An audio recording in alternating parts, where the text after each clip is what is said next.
नूपुर शर्मा सही जगह खड़ी होंगी तो मोहित शर्मा सबसे पहले नूपुर शर्मा के साथ खड़ा है, सबसे पहले खड़ा है। लेकिन अगर नूपुर शर्मा किसी भी, अगर कोई प्रॉफिट मोहम्मद साहब के ऊपर एक महिला जो है वो लगातार कूड़ा फेंकने का काम किया करती थी, लेकिन जब एक दिन वो महिला प्रॉफिट मोहम्मद साहब के ऊपर कूड़ा नहीं फेंकती है तो प्रॉफिट मोहम्मद साहब उसके घर पर जाते हैं। इस्लाम में जो लिखा है ना कि आप खाने से पहले दूसरे से पूछेंगे कि दूसरे ने खाना खाया है नहीं खाया है, इसमें कहीं यह जिक्र नहीं है कि आप हिंदू से पूछेंगे, मुसलमान से पूछेंगे। देश के उस मुसलमान को समर्थन नहीं देता है जो हाथ में हथियार उठाता है, जो हाथ में तलवार और बंदूकें उठाता है, जो हाथ के अंदर पत्थर उठाता है। और हम एक भी उस हिंदू को समर्थन नहीं देते जो हाथ में हथियार उठाता है, तलवार लहराता है, बंदूक लहराता है। कि इस देश में ना तो कोई कभी शेख राजा को मोहित शर्मा से जुदा कर सकता है और ना ही कोई मोहित शर्मा को शेख राजा से जुदा कर सकता है। हम एक थे, एक हैं और एक रहेंगे। यहां से क्या संदेश देना चाह रहे हैं? देखिए, मुझे तो एक बात ये समझ में नहीं आती है कि आखिर हम लड़ क्यों रहे हैं और किस लिए लड़ रहे हैं। ये तिलक और टोपी का संबंध जो है ये बहुत पुराना संबंध है। ये दिवाली और रमजान का संबंध एक बहुत पुराना संबंध है और ये बात आपको मेरे से बेहतर मेरा भाई बता सकता है, क्योंकि जिस तरीके से मैं इस देश में पैगंबर साहब का अपमान सहन नहीं कर सकता, ठीक उस प्रकार से मेरा भाई, मैं राजा शेख उस तरीका से मैं महादेव का भी अपमान नहीं सह सकता, क्योंकि ये देश चलता है गंगा जमुना तहजीब से। देखिए, जिस प्रकार से भाई का कहना है कि वो एक मुसलमान होते हुए इस देश में महादेव का अपमान सहन नहीं कर सकते, ठीक उसी प्रकार से मैं एक हिंदुस्तानी होने के नाते, एक भारतीय होने के नाते मैं इस देश के अंदर मोहम्मद साहब का अपमान सहन नहीं कर सकता। दूसरी बात ये कि गलती भारतीय जनता पार्टी की, गलती भारतीय जनता पार्टी की प्रवक्ता की, देश माफी क्यों मांगे? इस सवाल का जवाब आपसे दीजिए। इस सवाल का जवाब है आपके पास कोई जवाब कि गलती जब भारतीय जनता पार्टी की, जब गलती इस देश के अंदर मीडिया चैनल्स की, तो देश माफी क्यों मांगे?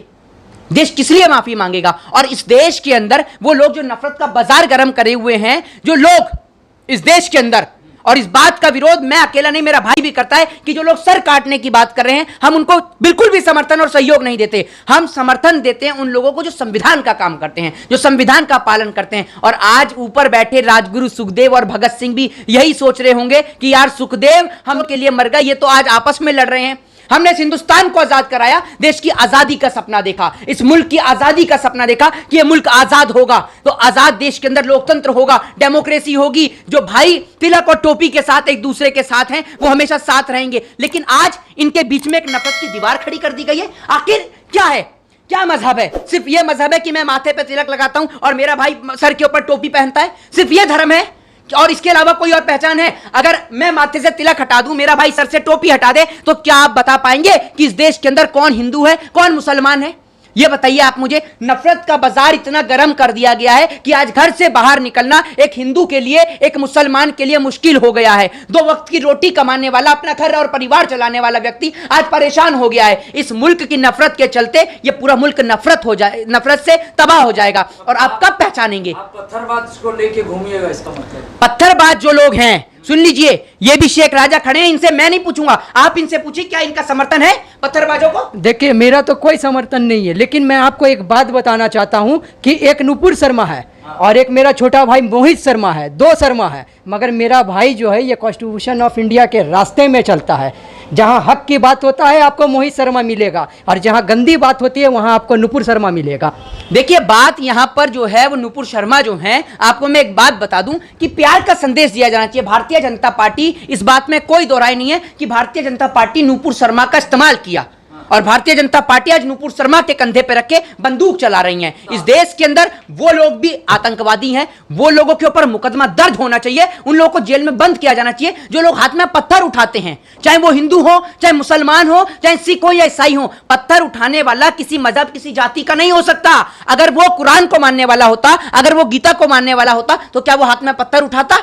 आप भी एक मुसलमान है, मेरा भाई भी मुसलमान है, क्या आप पत्थर उठाएंगे? नहीं भाई, क्यों पत्थर में क्या उठाएंगे आप हाथ में? अगर आपको किसी तकलीफ है तो क्या उठाएंगे आप? मैं ऐसा काम करने वाला को लाइन ऑफ ऑर्डर मेंटेन कर कोर्ट की अदालत को मतलब खटखटाट कर और संविधान को मद्देनजर रखते हुए उस पर केस बुक करके और हिंदुस्तान का इतिहास को बरकरार रखा।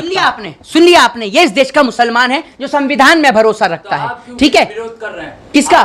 नूपुर शर्मा का। आप शर्मा, आपकी बहन शर्मा। अरे आप एक बात मुझे बताइए, कल को अगर कोई शर्मा बैठकर, एक मिनट, कल को अगर आप एक बात मुझे बताइए, कसाब मुस्लिम, आप कसाब को क्यों नहीं समर्थन दे रहे? दाऊद मुसलमान, आप दाऊद को समर्थन क्यों नहीं दे रहे? बोलिए ना, बोलिए। अरे बोलिए ना, मुंह बंद हो गया आपका। मोहित शर्मा नुपुर शर्मा को समर्थन नहीं करते। नुपुर शर्मा सही जगह खड़ी होंगी तो मोहित शर्मा सबसे पहले नुपुर शर्मा के साथ खड़ा है, सबसे पहले खड़ा है। लेकिन अगर नुपुर शर्मा किसी भी, अगर कोई भी शर्मा हो, शर्मा वर्मा, आप कास्टलिज्म आप लेके आइए, जातिवाद आप लेके आइए, आपका जातिवाद आपको मुबारक, ठीक है ना। हमारे को जातिवाद के नाम पर, हिंदू या मुसलमान के नाम पर मत बांटिए। हम दोनों भाई हैं, हम दोनों भाई हैं। बस फर्क इतना है कि हम दोनों एक मां के पेट से पैदा नहीं हुए, बाकी हम दोनों भाई हैं। आप एक बात मुझे बताइए, आप बुला लीजिए प्रकाश मौलाना को, मैं बुला लेता हूं पंडित को, चलिए दोनों को लेके चलते हैं एक दिन अनाथ आश्रम में। टीवी पे क्यों लड़ते हैं मौलाना? अरे टीवी पे लड़ने का तो 5,000 मिलता है, टीवी पे लड़ने का तो 5,000 मिलता है। इनसे पूछेंगे, लड़ेगा मुझसे? पूछिए, मेरा भाई है, लड़ेगा क्या मुझसे? पूछ लीजिए। लड़िएगा। कभी जिंदगी में नहीं लड़ूंगा। इसलिए मैं आपको एक बात क्लियर करना चाहता हूं कि वहां पर ही जो पंडित जाकर बैठता है डिबेट में और जो मौलाना जाके बैठता है, क्या वो मुसलमान से इजाज़त लेकर बैठता है, या वो पंडित जो वहाँ बैठता है अपने आप को सेकुलरिज्म धर्म गुरु बोलकर, क्या वो हिंदू पंडितों से या हिंदू लोगों से इजाज़त लेकर जाके बैठता है? मेरे भाई, ये कॉलर चमकाने वाली काम है। देश जाना जाता है परिवार से, देश जाना जाता है एक इठाव से, देश जाना जाता है हिंदू मुस्लिम सिख ईसाई बौद्ध जैन क्रिश्चियन के मोहब्बत के पैगाम से। दूसरी बात, ये सबसे बड़ी बात मैं आपको बताना चाहता हूं कि चाहे नुपुर शर्मा हो, चाहे फिर वो नवीन जिंदल हो, ये लोग देश के अंदर जिस प्रकार से हिंसा फैला रहे हैं। अभी मेरे भाई ने कुछ दिन पहले मुझे एक किस्सा बता रहे थे जिसमें वो प्रॉफिट मोहम्मद साहब के बारे में बताते हैं। प्रॉफिट मोहम्मद साहब का किस्सा कुछ इस प्रकार से है कि प्रॉफिट मोहम्मद साहब के ऊपर एक महिला जो है वो लगातार कूड़ा फेंकने का काम किया करती थी, लेकिन जब एक दिन वो महिला प्रॉफिट मोहम्मद साहब के ऊपर कूड़ा नहीं फेंकती है तो प्रॉफिट मोहम्मद साहब उसके घर पर जाते हैं और जाकर उससे ये पूछते हैं कि माँ, तू मेरे ऊपर कूड़ा क्यों नहीं फेंक रही है? तो वो बोलती है कि मैं तेरे ऊपर रोज कूड़ा फेंकती थी, फिर तब भी तू मुझसे मेरा हालचाल जानने के लिए आए। वो मोहम्मद साहब थे। फिर दूसरी बात सुन लीजिए, इस्लाम में जो लिखा है ना कि आप खाने से पहले दूसरे से पूछेंगे कि दूसरे ने खाना खाया है नहीं खाया है, इसमें कहीं यह जिक्र नहीं है कि आप हिंदू से पूछेंगे, मुसलमान से पूछेंगे। आप पूरे कुरान में बता दीजिए मुझे, कुरान में कहीं यह लिखा है कि आप अगर खाना खाने बैठे तो सिर्फ आप मुसलमान से पूछेंगे? अगर आपके बगल में कोई हिंदू भूखा बैठा है, अगर आपके बगल में कोई हिंदू भूखा बैठा है तो क्या आपका खाना वो हराम है या नहीं है? मुझे आप बता दीजिए। जी बिल्कुल हराम है। ये इसलिए हराम है कि हमारे जब प्रॉफिट आए तो वो रहमतुल्लिल आलमीन बन के आए, जाने के तमाम आलम के लिए रहमत बनकर आए। और जिस तरीका से नुपुर शर्मा बयान दे रही है उनके बारे में, वो दिखाना चाह रही है कि ये जहमत का पैगाम है। नहीं, हमारे प्रॉफिट रहमत के पैगाम लेकर आए और दोनों जहाँ के आलम के मालिक बनकर आए। इसलिए आए कि उनका आलम में हिंदू भी आता है, सिख भी आता है, ईसाई भी आता है, क्रिश्चियन भी आता है, फारसी भी आता है और मुसलमान भी आता है। केवल मुसलमानों के लिए वो रहमतुल्लिल आलमीन बनकर नहीं आया। और एक बात मैं आपको बता दूं कि मैं मोहित शर्मा हूं और ये शेख राजा जो हैं, हम दोनों में से कोई भी इस देश के उस मुसलमान को समर्थन नहीं देता है जो हाथ में हथियार उठाता है, जो हाथ में तलवार और बंदूकें उठाता है, जो हाथ के अंदर पत्थर उठाता है। और हम एक भी उस हिंदू को समर्थन नहीं देते जो हाथ में हथियार उठाता है, तलवार लहराता है, बंदूक लहराता है। हम उस हिंदू और उस मुसलमान के साथ खड़े हैं जो कॉन्स्टिट्यूशन और संविधान के दायरे में खड़े रहकर अपनी बात को रखता है। हिंदू मुस्लिम सिख ईसाई एकता की बात करता है, जो देश को तोड़ने की नहीं, देश को जोड़ने की बात करता है। हम उसके साथ खड़े हैं। मोहित शर्मा कभी उसके साथ नहीं खड़ा है और उम्मीद करता हूं शेख राजा भी उसके साथ नहीं खड़ा हुआ है। जो मुसलमान इस देश के अंदर, जो हिंदू इस देश के अंदर देश की एकता, अनेकता, अखंडता, देश के भारतवर्ष की यूनिटी को तोड़ने का काम कर रहा है। तो कहा जा रहा है कि ये आतंकी है, जो है पत्थरबाज है, लगातार गोदी मीडिया में ट्रेंड चल रहा है। ये आतंकी, ये पत्थरबाज जो है ना, ये आतंकी और पत्थरबाज हर तरीके के धर्म में लोग हैं, हर धर्म के लोग हैं इसमें।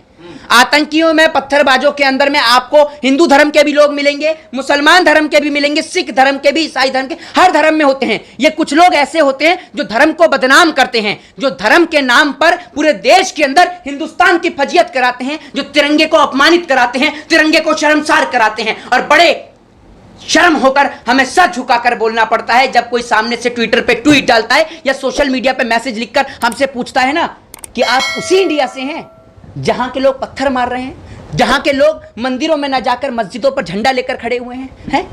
शर्म आती है हमें उस टाइम पर। समझ रहे हैं आप? क्या हिंदुस्तान ये हिंदुस्तान था? हिंदुस्तान में लोग एक दूसरे को गले मिला करते थे, दिवाली और रमजान साथ मनाया करते थे, एक दूसरे के भगवान को लेकर लड़ जाया करते थे कि अगर मैं हिंदू हूं तो आप मुसलमान के धर्म को कुछ नहीं कह सकते, और अगर मेरा भाई मुसलमान है तो आप हिंदू के धर्म को कुछ नहीं कह सकते। तो हमें एक साथ खड़ा होना होगा। और कोई भी अगर हम दोनों को लड़ाने का प्रयास करेगा तो उसको हम लोग मुंह तोड़ जवाब देंगे, और वो जवाब संविधान से मिलेगा, कानून से मिलेगा। क्योंकि इस देश में ना तो कोई कभी शेख राजा को मोहित शर्मा से जुदा कर सकता है और ना ही कोई मोहित शर्मा को शेख राजा से जुदा कर सकता है। हम एक थे, एक हैं और एक रहेंगे। और इस देश में कोई भी गुरुद्वारे को, कोई भी मस्जिद को, कोई भी मंदिर को, कोई भी चर्च को अगर कोई तोड़ने का प्रयास करेगा, मजहब नहीं सिखाता आपस में बैर रखना। यह बात ध्यान रखिए, किसी मजहब में नहीं लिखा आपस में बैर रखना। और आज आप पूछ लीजिए, ये मुसलमान हैं, इनसे आप पूछ लीजिए, आपकी कुरान होती है, आपकी हदीस होती है, क्या आपकी कुरान और हदीस के अंदर कहीं भी ये लिखा है कि आपका दुश्मन हिंदू है? बताइए पूरे देश के आज नौजवान को कि आपकी हदीस में कहीं लिखा है, आपकी कुरान में कहीं लिखा है, किसी किताब में कहीं लिखा है कि आपका दुश्मन हिंदू है? नहीं, ऐसा कहीं पर भी नहीं लिखा है कि हमारे प्रॉफिट मोहम्मद जब आए उन्होंने कभी भी इस किस्म का पैगाम नहीं दिया। उन्होंने अमन का पैगाम दिया। वो सब के संग मिलकर काम किए और काम करके अपने अमन का पैगाम देकर उन्होंने एक कौम बनाया। एक बात का जिक्र है जो मैं आपको बताना चाहता हूं कि मुसलमान का अगर कोई दुश्मन है तो वो यहूदी है, ये लिखा है। लेकिन कहीं भी आप कितनी भी किताबें पढ़ेंगे, कितनी बार कुरान पढ़ेंगे, हदीस पढ़ेंगे, कहीं ये नहीं लिखा कि मुसलमान का दुश्मन हिंदू है। और हिंदुओं की, हमारे धर्म की, आप रामायण उठाइए, आप गीता उठाइए, आप रामचरितमानस उठाइए, आप वेद उठाइए, आप पुराण उठाइए, आप शिव पुराण उठाइए, आप कुछ भी उठाइए, आपको उसके अंदर कहीं भी ये नहीं मिलेगा, कहीं भी, कि हिंदुओं का दुश्मन मुसलमान है। तो आखिर जब मुसलमान के ग्रंथ में नहीं लिखा कि मुसलमान का दुश्मन हिंदू है और हिंदू के ग्रंथ में नहीं लिखा कि हिंदू का दुश्मन मुसलमान है, तो हिंदू और मुसलमान आपस में क्यों लड़ रहे? इस सवाल का जवाब देश के मीडिया दे,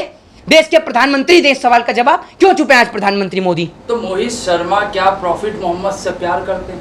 क्यों नहीं करते? क्यों नहीं करते? जब मेरा भाई मुसलमान होके महादेव से प्यार कर सकता है तो क्या मैं एक हिंदू होके प्रॉफिट मोहम्मद से प्यार नहीं कर सकता? अगर इस देश के अंदर लोगों को मंदिर और मस्जिद से नफरत क्या है, मुझे सवाल का जवाब दीजिए। दोनों ही जगह इबादत होती है, एक जगह प्रार्थना होती है तो एक जगह इबादत होती है, एक जगह घंटी बजाकर प्रार्थना होती है तो दूसरी जगह सजदा करके इबादत होती है। बस इतना सही तो अंतर है, और कोई अंतर है? तो आखिर क्यों मजहब की इन दीवारों के जरिए हमें बांटने का प्रयास किया जा रहा है, तोड़ने का प्रयास किया जा रहा है? आखिर क्यों इस देश के मुसलमान, इस देश के हिंदू इतने पागल हो गए हैं कि वो आपस में लड़ने पे तुले हुए हैं? एकता की बात क्यों नहीं हो रही है? अमन का पैगाम क्यों नहीं हो रहा है? और जो लोग सर काटने की बात कर रहे हैं ना, वो हिंदुस्तान के नागरिक नहीं है, वो भारत देश के संविधान से परिचित आदमी नहीं है। अभी जब मैंने अपने भाई से पूछा तो उसने क्या कहा कि मैं कोर्ट का सहारा लूंगा। कोर्ट सर्वोपरि है, न्यायालय है इस देश में, न्यायपालिका है, अदालतें हैं। बुलडोजर चल रही है, कुछ नहीं। बुलडोजर पे हम किसी और दिन चर्चा करेंगे, लेकिन फिलहाल जो है वो मुद्दा इस चीज का है। तो हमें आपस में नहीं लड़ना, हमें एक होकर रहना है। जय हिंद, जय भारत, वंदे मातरम।